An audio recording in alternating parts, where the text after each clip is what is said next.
Voice leading is the way each voice moves from note to note, or the way each note leads to the next.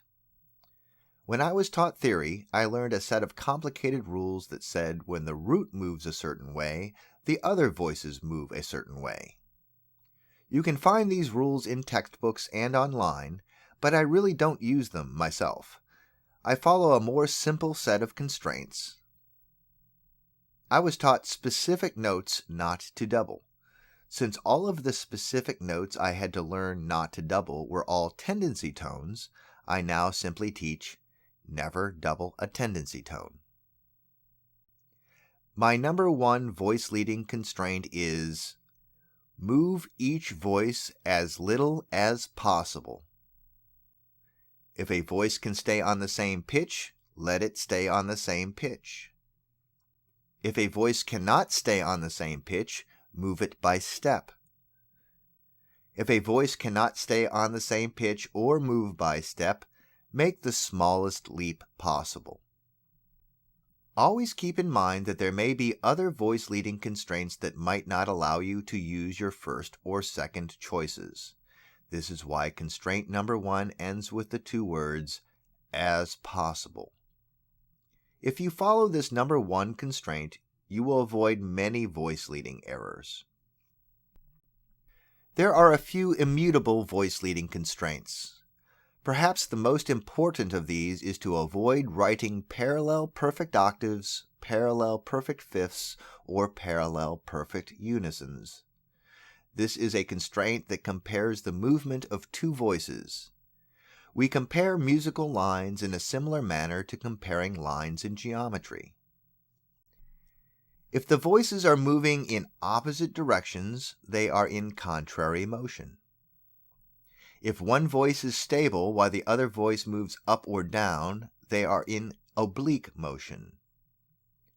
If the voices are moving in the same direction but at different intervals, they are in similar motion. If the voices are moving the same direction and at the same interval, they are in parallel motion. We use a mixture of different motions when part writing, but we always avoid writing parallel perfect octaves, perfect fifths, and perfect unisons. When voices move in parallel octaves or unisons, they fuse into and are perceived as a single voice. We are now writing 3-part harmony and are failing at creating a 4-part texture.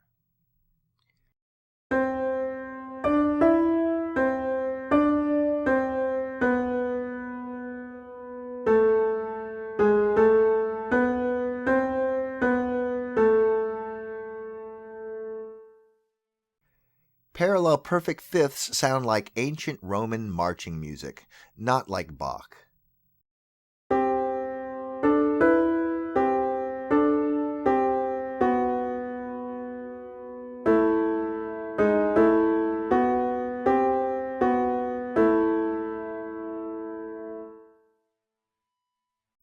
The avoidance of these parallels is strictly followed. However, we do tend to like parallel thirds and parallel sixths.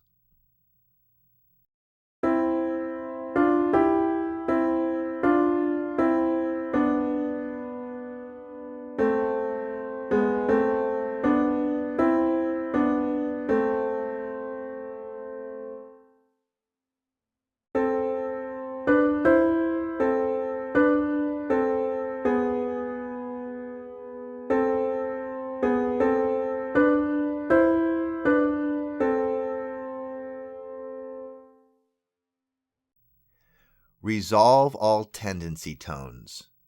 Tendency tones want to resolve to a specific pitch. They should be allowed to go there. Do not move voices melodically by an augmented interval. There are also some more flexible voice leading constraints. After a leap, move by step in the opposite direction. With this in mind, you want to avoid leaping down to a chordal seventh. Leaping down creates a tendency to move up by step, but chordal sevenths must resolve down by step.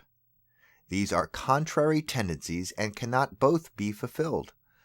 One tendency must be violated. For the same reason, I avoid leaping up to the leading tone. You also want to avoid something called voice overlap. This occurs when an adjacent voice sings above or below where its neighboring voice just sang. Avoid direct octaves and direct fifths.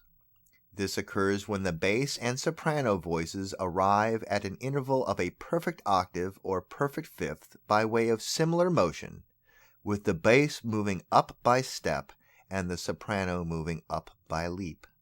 Direct fifths and direct octaves are acceptable when they occur in an inner voice.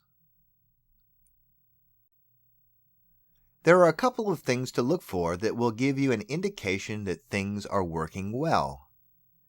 When my part writing is working well, I find that when voices are an octave apart, they arrive there by way of contrary stepwise motion.